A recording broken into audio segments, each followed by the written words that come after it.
So about like 2 or 3 months ago, I got the idea to make fidget boards, and let's just say this is probably the longest process I have ever done. It took me about a month and a half to do one board, but you know, this board was gonna get done.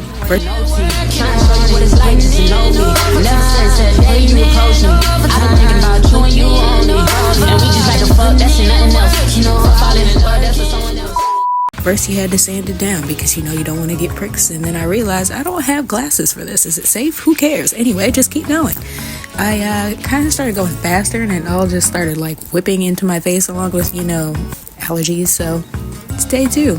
Another day, another artistic piece. And this is what we're working with. Got to tape down and map out what I was going to spray paint. The strange magic umbrella in the back.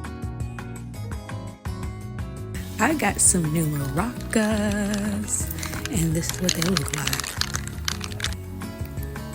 Spray painted over the tape, and then I had my layout of how I wanted the lines to be, and I wanted it to have some type of effect to where it still looked like it was like a work in progress type thing, and I liked it. It turned out pretty cool.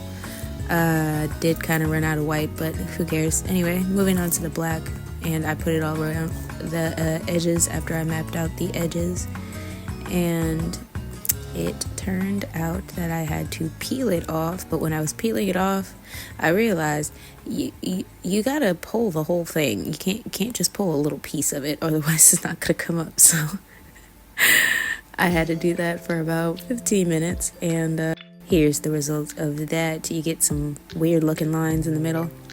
We're gonna paint through those lines with regular acrylic black paint, and I wanted it to have more of a matte look than the spray paint, because the spray paint came out like glossy when I was surprised about that. But yeah, it ended up blending pretty nicely though. So moving on from that, I started mapping out the flower that I wanted in the middle so I could have kind of like a baseline as to what I wanted.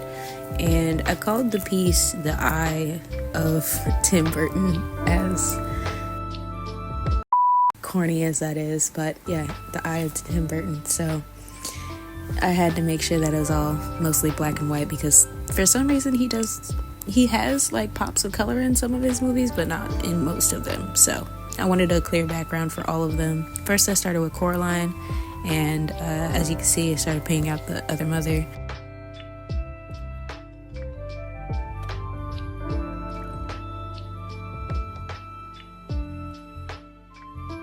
I wanted more of a 3D look for the box, because you'll see later it's going to turn out really cool.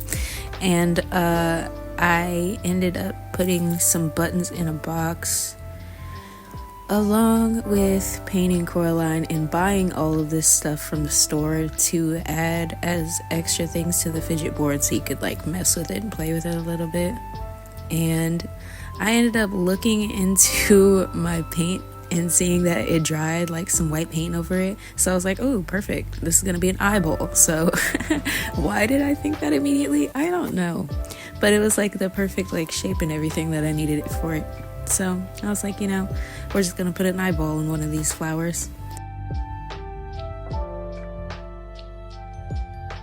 Painted the eyeball. Eyeball.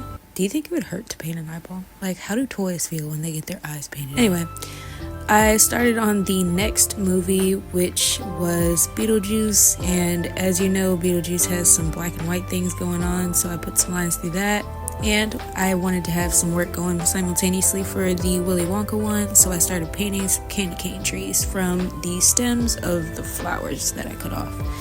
And yeah, started turning out pretty cool actually. I was surprised. Then I started making the gumdrops that were falling from the factory with these artist pens that I got from TikTok in the TikTok shop.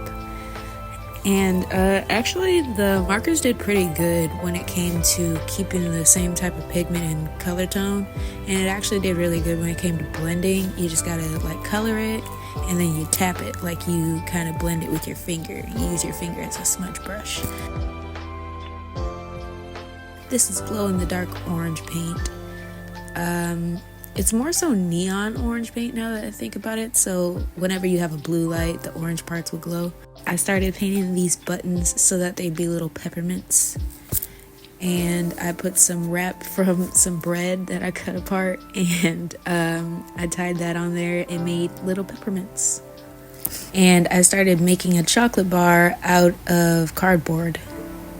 Here's some buttons. I wanted you to have a smooth button slow-mo. Oh yeah. Oh yeah. So satisfying, right? Look at the way those buttons, yeah. Anyway, I had to map it out so that the maze would look like correct. Let me tell you, the amount of mazes I had to look at for this maze to actually come together for me to make my own maze from it was crazy, because no one had a maze of buttons for some reason. Started hammering in the wheel pieces for the cogs for Frankenweenie, and well, oof. Okay, so I was looking for that, and I couldn't find it, so I just was like, we're just gonna move on. And that was actually the nail that was required, but it's fine. Then I started doing an unsafe thing, don't try this at home, kids, of hammering it on my lap. And then I realized, well, you could probably kind of see through that, so let me not do that anymore. Took it inside, and we ended up finishing the project of drawing on the gears and everything. And when I tell you the amount of videos I had to watch on YouTube to learn how to make a mechanism that was a pulley system was annoying, because I also wanted it to look like it was a gear. And I finally figured it out. I got myself a little pull to start and pull to reset button so that it all goes pretty cool. First you twist it to wind it up, and you pull that little pull thing over here to reset it, and then it all moves, and it's so cool. I was actually surprised that I could figure it out, but I was satisfied with the results. It looks pretty cool. So moving on from that, I made a Wonka bar along with the label, and the golden ticket is actually made out of Reynolds wrap, which is aluminum foil, and I painted over it gold and drew it. And here is the final result of this very long-winded story of me making a fidget board. And when I tell you this has been the longest experience of doing what are you doing? Get back there. No one wants to see you. Oh, you suck. Get back. Show us the art. Yeah, thank you. Anyway, could you bring the art a little bit closer? Yeah, we can't see it back here. Okay, not your shoes. Now you're too close. Artists really can't just put it there. Just now it's not even in the shot. What are you doing? Why are you walking? You know what? I'm just doing it myself. This is what it looks like, okay? Obviously the artist did not put much time into figuring out how to show you, so I will show you. This is what it looks like from top to bottom. It looks pretty cool. All the pop out pieces and the colors all correlate pretty cool. And it all has just the right amount of boldness to it. I didn't want to make it look too full and have too much distracting you, but I do want it to be a fidget board to where you could just get lost in it for hours. And no matter what angle you have it at, you will always be able to look at it, which is pretty cool. I like that part too. And thanks for listening to my really long-winded story about me making a fidget board. See ya. Hope you enjoyed it. Bye.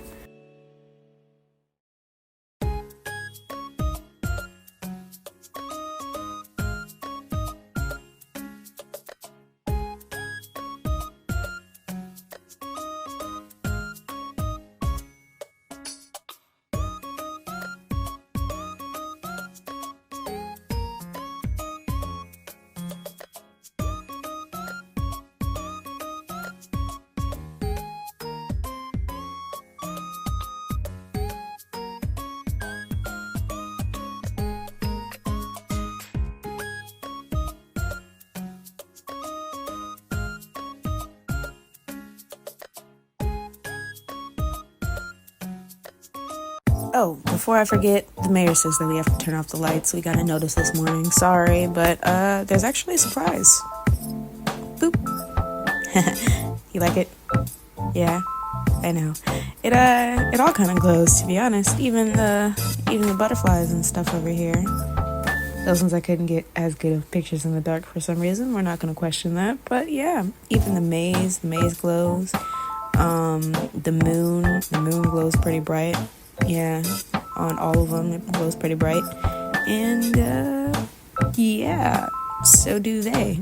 Zero especially, for some reason I put a lot of effort into making sure that Zero glows, but the moon and everything, even Oogie Boogie and the lights in the background, they all glow. So yeah, it's a little surprise for you, a little tidbit for you. So yeah, thanks for listening. Bye.